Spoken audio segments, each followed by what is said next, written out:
Awesome.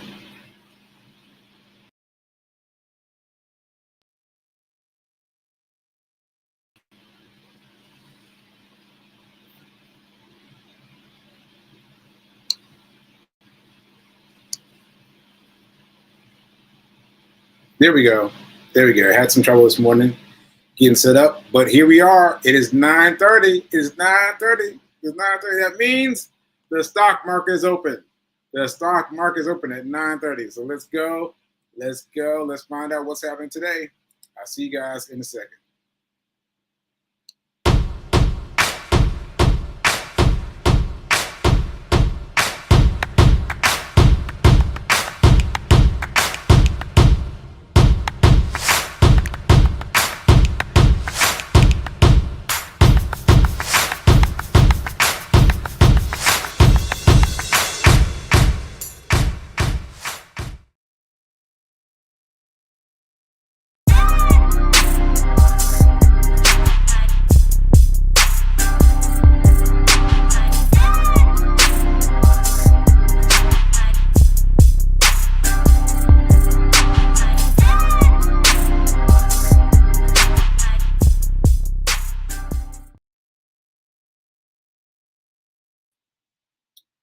Okay, folks, we've got four tickers that are ready to abide. So let me just see what they're looking like. Make sure I'm on penny stock this time. I'm on penny stock this time. And while I'm doing that, I will say welcome to Get Rich 101. I'm your host, Sekouw Rites, and I'm a survivor. I survived one stroke, but only 17% of people survive it. Ooh, this looks good.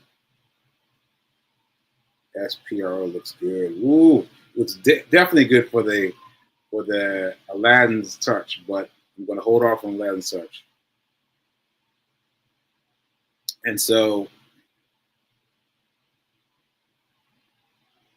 so I got a few things to talk about. This one, I can't even remember the name of it. It's right here, but what's the name of this again? SBET. It went up to 53.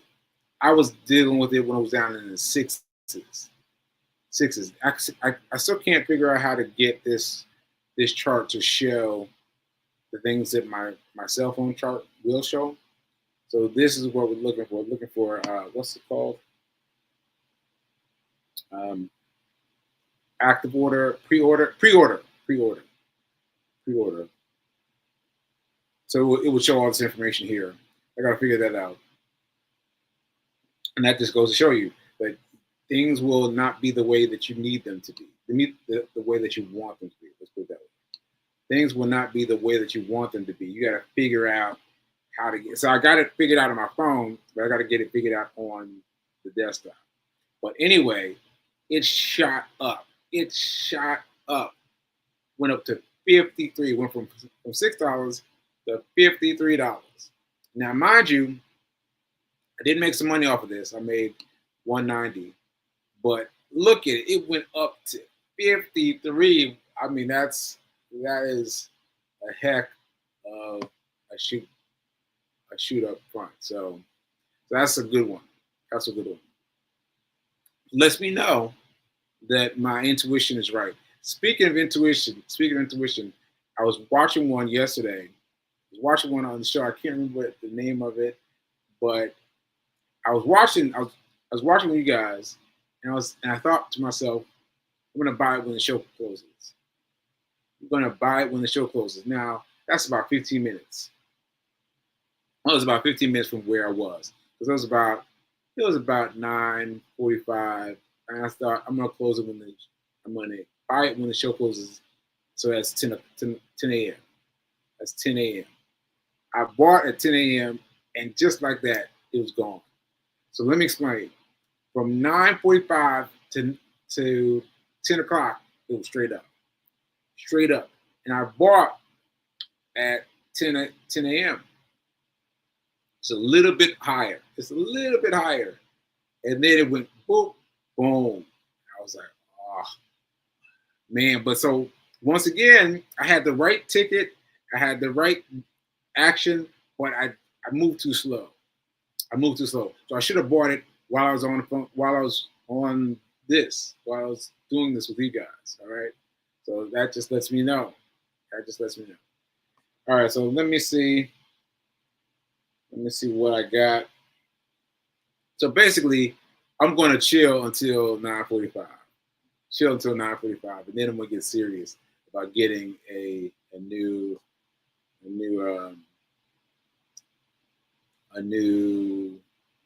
what am I talking about? Sorry, my phone started ringing. It was ringing on my watch. I don't even remember. So let's check up on the comments. Okay. B King is lighting up the world. Yeah, $53. Yes, B. Yes, $53 per share. Now I gotta tell you guys, let me let you guys in on this again now. I bought this stock in the sixes, and I sold it. I'm gonna say it's still in the sixes, maybe still in the sixes, maybe seven at the most. No, it was still in the sixes. I remember because I was thinking maybe I'll go for seven, and then I was like, nah, I'm gonna go back. I'll go back a little bit. And so I bought it in the sixes and I sold it in the sixes. But from the sixes, it went up to $6 per share, up to $53 per share. What? What? So I am very excited that I picked a supernova. I picked a supernova. I did not get supernova pricing, but I picked a supernova. That means that I'm getting the hang of this. I'm getting the hang of this. I'm getting the hang of this. All right. So that's really cool. That's really cool. So now I just gotta lock it in. Just gotta lock it in. But $53 per share. And the other one was the other ticker. I bought it for. Oh wait a minute! I do still have it. I bought it. I bought EJH. And what am I saying? I bought EJH, and I bought it at 25. I bought it at 24. I bought it and then to sell it at 24, 25. Well, I bought it at 23. I bought it at 23 to sell it at 25. But 25 was right above its deadline because it went up to 24 and change and then dipped down. So that's what I get for waiting. That's what I get for waiting and trying to do it after the class. That's what I get. That's what I get. Okay, let me see. Let me see what fees on mine. Can you guesstimate the profit gain on what that could have been had you got in and the stock rose to 53 per share from where you bought in?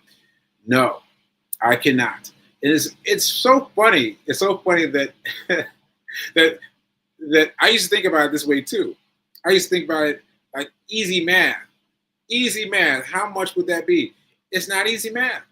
It's not easy math. See, so what I have to do is I bought, let's say 10 shares. I bought 10 shares of it, and let's just say $6, right? Then I've got to follow the stock chart. Got to follow the stock chart, and I'm just trying to get out 6, 7. I'm just trying to get out.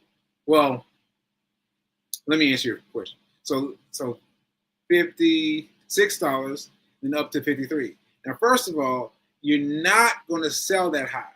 You are not going to sell that high. And I got caught up in this too. I was like, I want to get to the top. No, you're not going to get to the top. What you've got to do is you've got to be of the mind to get out before it goes down. Or you wait till it goes down and then you get out soon. If you're diligent about watching it. But if you're not watching it, you got to catch it when it's going up. Right? So that's number one. Number two, well, maybe there isn't really a number two. Well, yes, there is. You have to figure out how much each per share is going to equal when it goes up. Like I can't tell you the formula. I can't tell you the formula. What I do is I sell, and then I go into the computer and I say, how much did I win? That's how I do it. I just look for it in the app, inside the Think or Swim app, and look for it. And that's how I know, because I have no idea. I have no idea. But that would have been a good payday. That would have been a good payday if I had sold it in the 20s, 30s, 40s. Oh man, that would have been good. That would have been good. Now, yeah, that would have been good. That would have been good. That reminds me of my days with with AMC. So for those of you that don't know, AMC was my first stock. Man, good times, good times.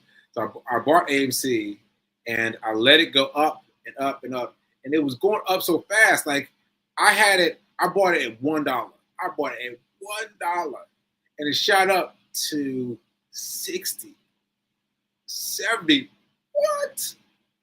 80, and I was like, all right. I think that was it. I think I was going to sell at 80. I was like, all right, $80, that's it, right? But it didn't go to 80. It did not go to 80. It went to like 79, and it went down. And I was like, what? What? And it went down again. Oh, it went down again. So ultimately, I sold it for 40. That's past 60, 70, past all that, and it started coming back down. And I got it. I sold it at 40. Sold it at 40, right? And now I made a decent amount of money. I made 40 times whatever. It came out to $1,200. But that's what I'm saying. Your mind has to be strong. Your mind has to be strong, because once it came down to 5, it did not go back up. Go back up. It did not go back up. Once it came down to 5, it stayed. It stayed. And I could have stayed with it all the way down.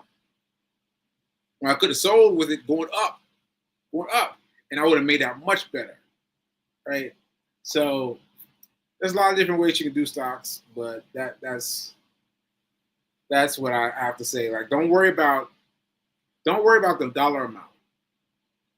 It's my final point. Don't worry about the dollar amount. Don't worry about the dollar amount, and be mindful. Is my strategy working? Is my strategy working? Right? That's it. That's it. Okay, let's see.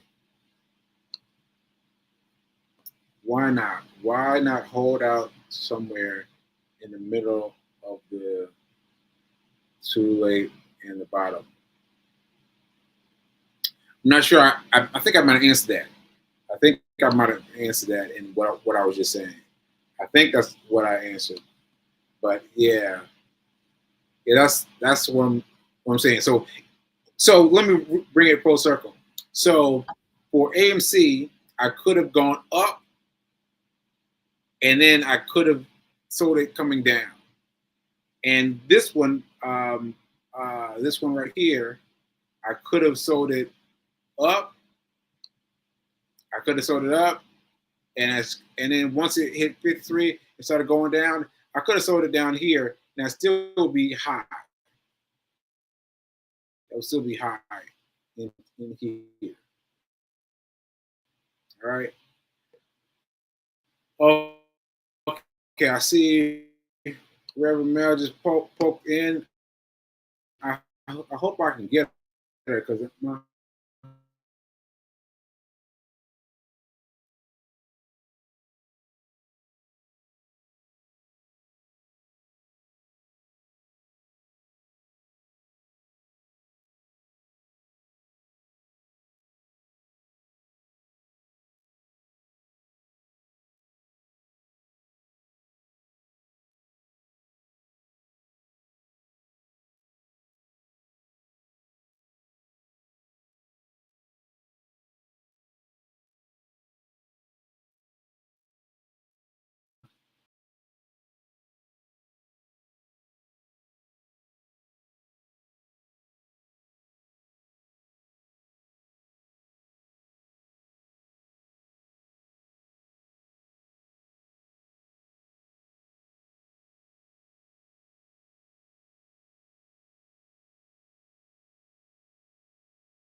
Hey, are you there? I can't hear you if you're there. I am here. Here. I couldn't unmute for a minute. Can Could you you? hear me? Yeah, I can hear you now. Could you see me? No, Could you see me? no. Huh. I see you now, but I couldn't see you before. Everything was Hmm. frozen. All right. Well, I guess let me just try it again. Um, hey, Reverend Mel. Good day, Sekou. I mean, How you hey, doing? how you doing? How you doing? I'm just trying to get my thing right. Okay. So, well, anyway, so what happened was last week we were talking about something, and you said you want to get into it. Did you write it down? Because I didn't write it down. I did not write down. Yeah. All right, let me think about it for. Well, what were you just doing? I saw the chart was up when I first came on. Yeah, the chart. I'm gonna while you do that, I'm gonna look for my notes from last week. I was trying to.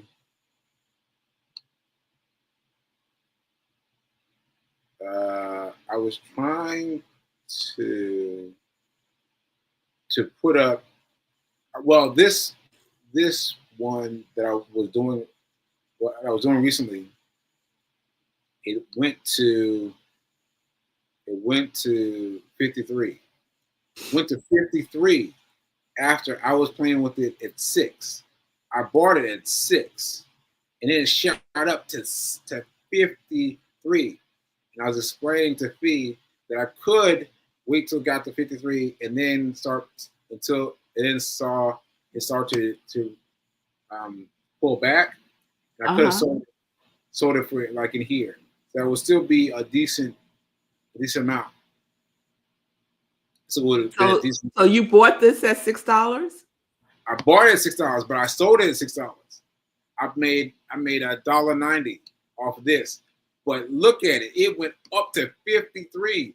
So I was congratulating myself on having the intuition to choose uh, a lightning rod, but I didn't get the full appeal of the lightning rod because I didn't Yeah. hold it long enough.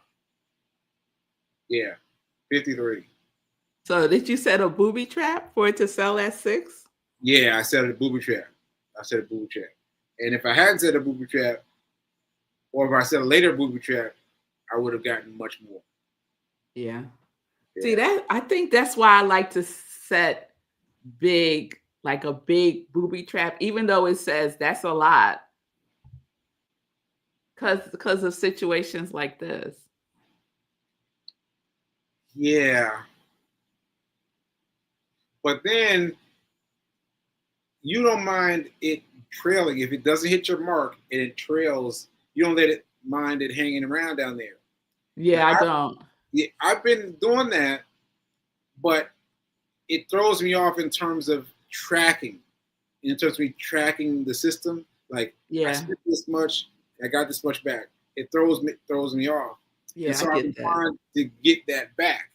And so I've been trying to do day only, day trade, day trade, day Yeah, trade. yeah, yeah, And yeah, so I've been trying to work with that, you know.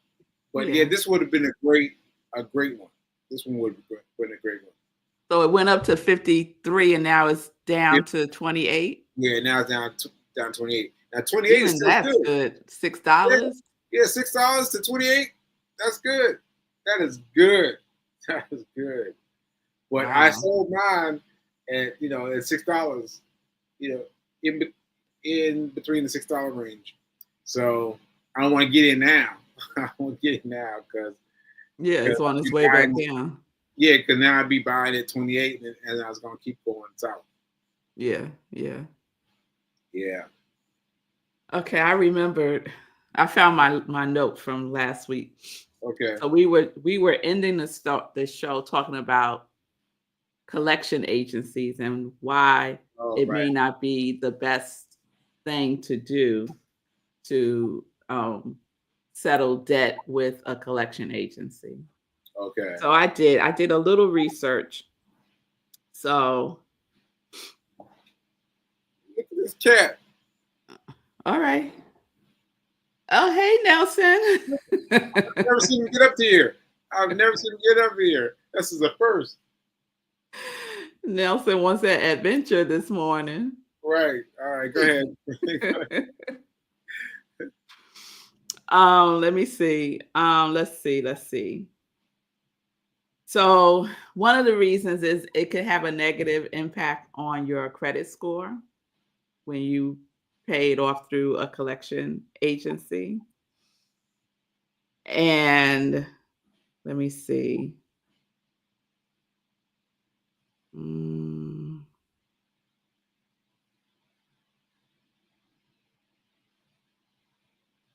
Usually, I think I said last time that it's better to go back to the original Yes, you said that. um, The person who originally had creditor. it. Yeah. Yeah. Yeah. To see if you can negotiate with them instead Right. of paying the collections agency. Right. Right. So one of the things that came up when I was looking into this was sometimes if you go back to the original creditor, they don't want to deal with you anymore because they've already written you off. Right. So it's kind of like the window to negotiate with them has closed. So your only option may be to deal with the collection agency. But the thing with the collection agency, if they're coming for the full amount of the debt, you never pay the full amount of the debt Never pay the full. because Never pay the full amount. Never no, pay the full amount. never Okay. pay the full amount of the debt Okay. because the collection agency has already purchased your debt from the collector, from the creditor for less than what you owed. Okay. Right? So the creditor wants to get rid of this debt. They'll still get rid of it at a lower amount, right? To a collection agency. And then the collection agency is going to try to come at you for the full amount because that's how they're going to make their money. Right. But you, the collection agency wants to get something, but you Right. don't pay the full amount to the collection agency. You can negotiate with the collection agency. So and let me just say this disclaimer, I am not a debt advisor, financial Yeah. advisor, wealth manager, or any No, of neither those am I. Neither things. am Neither is Sekou. These I. are Yeah. just some things that I've learned dealing with my own personal debt and trial and error. Right. So let me see. So, although you may not feel like you're in a strong position, you are because they want to get something from you. They want to get some money. Okay. So negotiate. Okay. Negotiate. If you cannot go back to the original creditor, see if you can negotiate. But just know that it could have, regardless of what happens, it could still have a negative impact on your credit score. Okay. That reminds me of something that came up for me. I was talking about basically ignoring the creditors. Yes. Ignoring the creditors until you had the money. You know who it was? You know who it was that gave you this advice? Who? David Capablanca. The guy you went to see in Yes. in LA? Yes. Oh. It took me the longest time to remember. It took me the longest time. I was Googling, I was searching, I was looking for stuff, and I was like, David. So what he did was he was feeling stressed about all the money he had to pay back for his I think it was a tumor he had. But anyway, it was serious business regarding his health. And so he had all that money being asked for him. And he said he changed his number. He changed his number so the bill collectors couldn't call him. They would call his old number, but he didn't. He put that phone away and just didn't deal with them. He said he needed to do that to go into a comfortable space in terms of not dealing with anybody else in terms of money, so that he could focus on making money. So he could focus on, and he made all this money, and it came out. It's like boom, boom, boom. You get some money. You get some money. You get some money. He paid everybody off, and that's what he did. That's what he did. Yeah. I love everything about that.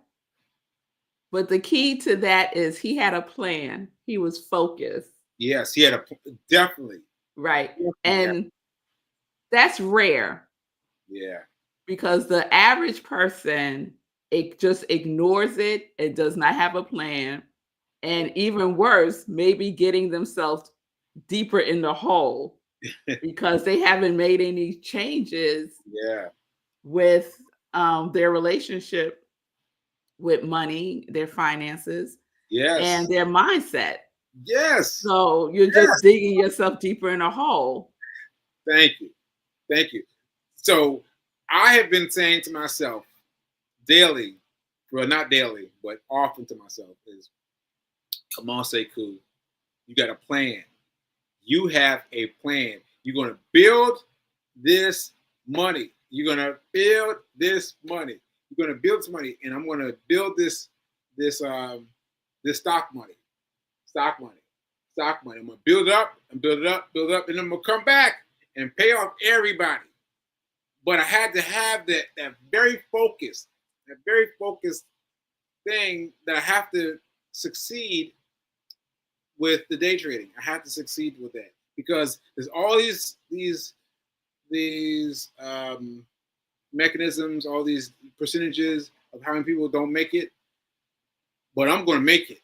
I'm going to make it. I'm very focused on this. Very focused. I believe you. I know you're very focused. Thank you. And anyone that's listening to this, listen to what Sekou is saying. He has a plan. He shifted his mindset. He is very focused. He's not in denial. That's the other thing. Like, don't be in denial about what is. You know, it is. It is whatever the situation it is. And don't deny that, but have a plan. So I was looking for this. So here are some tips before making any payments to a collection agency. So there's 1, 2, 3, 4, 5 quick ones.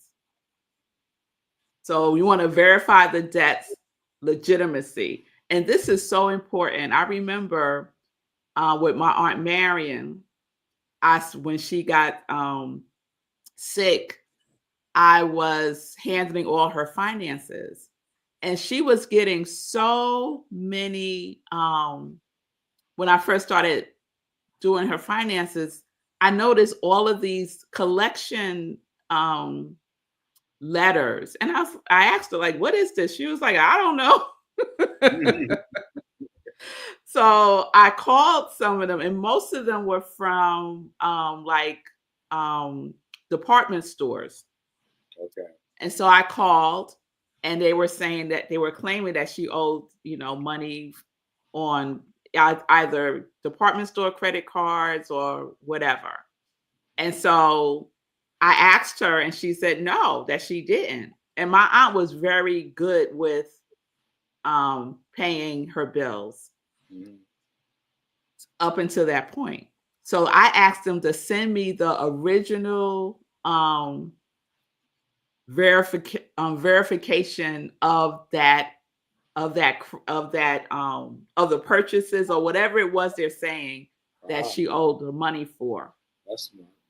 And they never sent it. They never sent it. They never sent it, and Wow. we never got another notice in the mail. So Wow. one of the things it says is to request a debt validation letter from the collection agency. What? So they're also testing to see who might be vulnerable. So you never, and they target the elderly especially. And so you never go by a letter that you receive in the mail saying you owe somebody money without verifying it first. Without verifying it. And they're legally required to Wait, provide wait, you with. wait a minute. And verifying it with the entity itself. Like, Yes. Don't go back to whoever contacts you. Go back to the entity. Go back to whoever is the company. You could do both, because if it's a legitimate collection agency, they would have documentation from the original creditor of that debt. Okay. So if they don't, that's a red flag right there. Okay. So I would go back. In this instance, I only had to deal. I can't remember if it was the credit card company of the department store, or I think it was a collection agency. And I asked them for verification of the debt, and they never sent it, and we never got another letter from them. Wow, that is good. That is good. So they're just fishing. They're just fishing. Yeah. Negotiate a settlement. So this is what I already shared. So you can always negotiate at a lower price. So even when you have all the money, Sekou, that you need to pay off debt, you still don't have to pay off what the original debt was. You could negotiate. You can still negotiate. Good point. Good point. About to get my negotiation on. Because they just want some money, because they have already written this off. Right. They have already written it off. L. Wait a minute. So the same things as you said already apply, right? Get in touch with the company that I owe the money to, right? Yes. Okay. Yes. Now, when you go back, depending on how much time has passed, they may say, sorry, it's already in collections. And then you deal with the collection agency. But don't even pay them the full amount. You negotiate.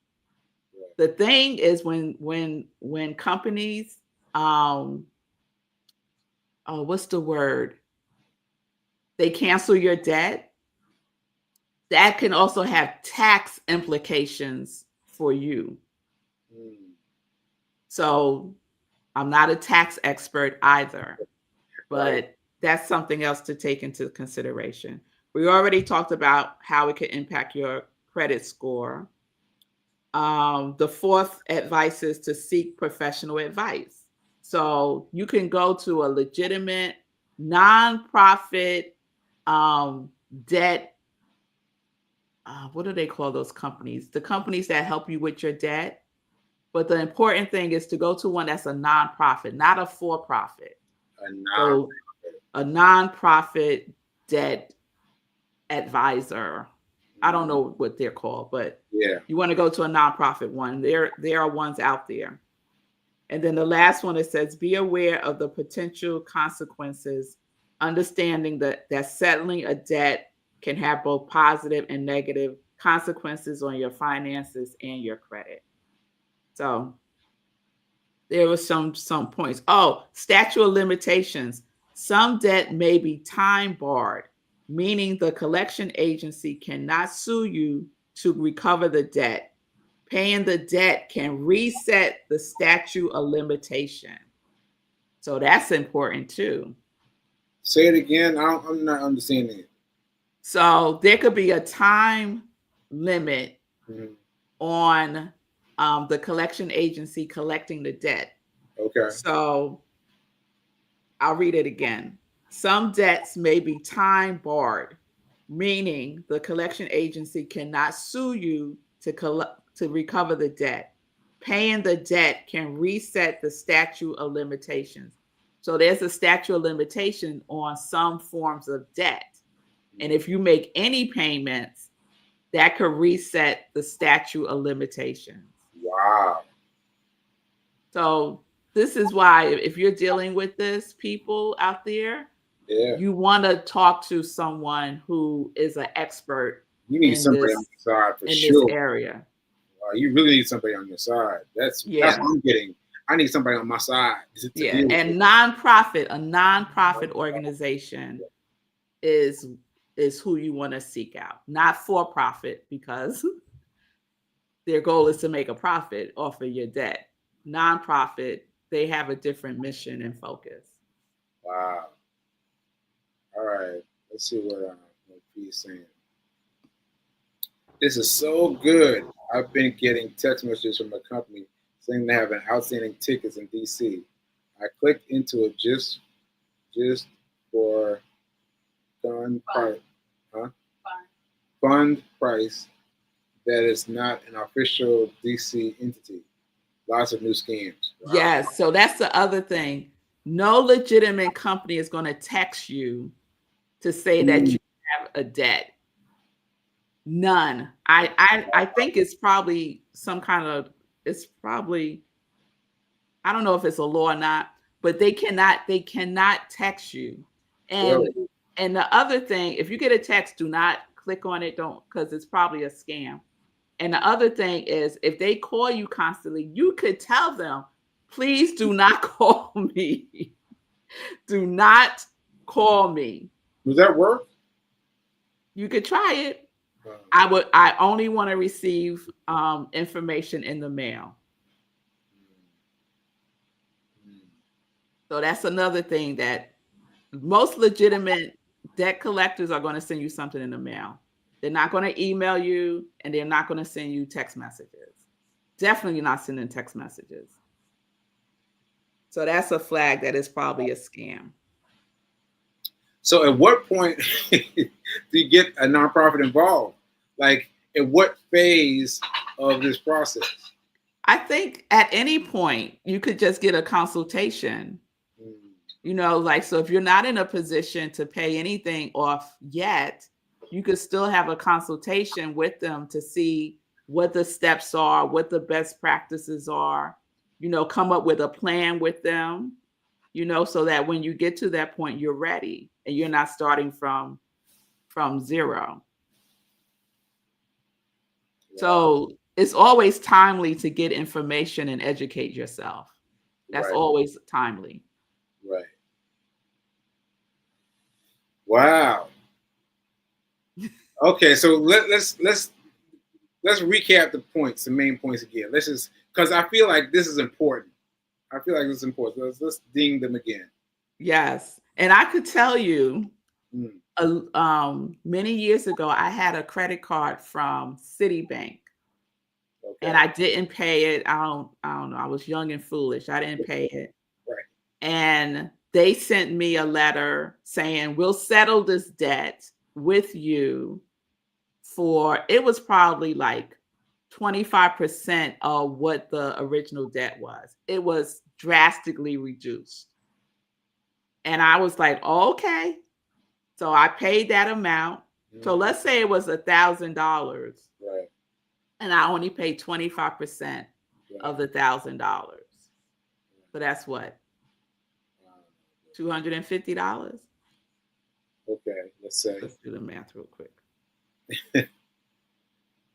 Yeah, $250. Okay. So the debt was $1,000. Citibank contacted me. They was tired of having this debt on their books, and they were like, if you pay $250, we'll cancel the rest of the debt. Right. So I was like, oh, okay. I thought that was a good thing. Right. And kind of was. So I paid it $250. However, it had tax implications because the difference between 1,000 and 250 is $750. Right. So that had a tax implication for me. Wow. So it could be viewed as income because it's something that I didn't have to pay. But it's the IRS views that as some benefit to you that you now have to pay taxes on. Wow. So that's why it's important to consult with a debt advisor. And so I knew nothing of this until it was time for me to pay my taxes. And I get this form in the mail saying, $750, and I needed to file this with my taxes. Really? Yeah. $750. 700. Well, I'm making up the numbers, but yeah, right. But wow. So it's all these little nuances that we don't know, and I learned through trial and error. Right. But we don't have to learn through trial and error. We could learn from people who do this as their profession. Let's stick with this topic for a while. Let's stick with this topic for a while, because I feel like there's some good stories here. let's stick with it. Let's stick with it. All right. Yeah. Do that. Yeah, that's a little scary too. That's a little scary too. But I gotta find my nonprofit. They're out there. So I'll make a note to look up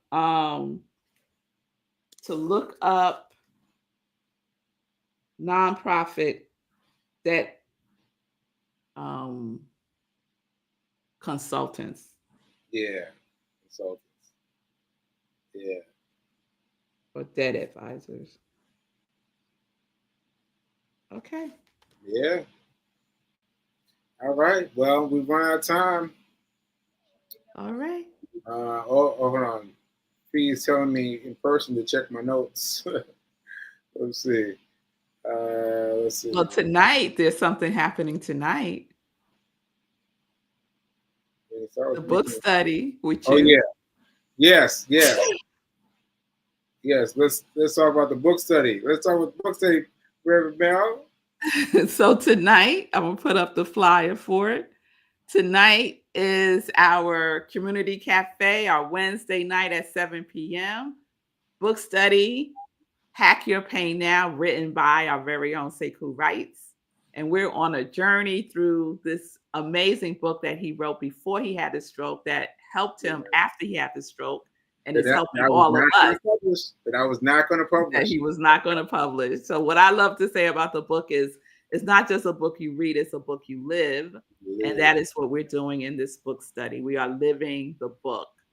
And we are applying the commandments to our lives. And Sekou is sharing with us how he used these commandments today, now in his life.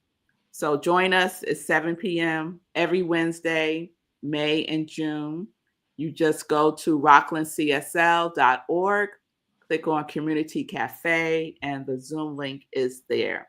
It is a love offering to Sekou for him sharing his time, his energy, his insight, and his journey with us and the way that he is. So please join us. It's welcome. Everyone is welcome. You can catch up on the book. We're doing Commandments 4 and 5 this evening, but they're short chapters, short commandments, so you can catch up.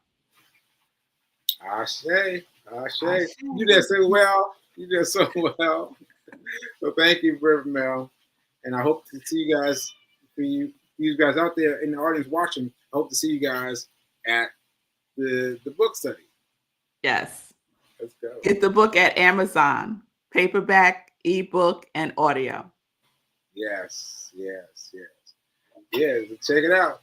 All right, folks. We'll see you next time. Don't forget that now is better than perfect. Now is better than perfect. Peace and blessings. Later.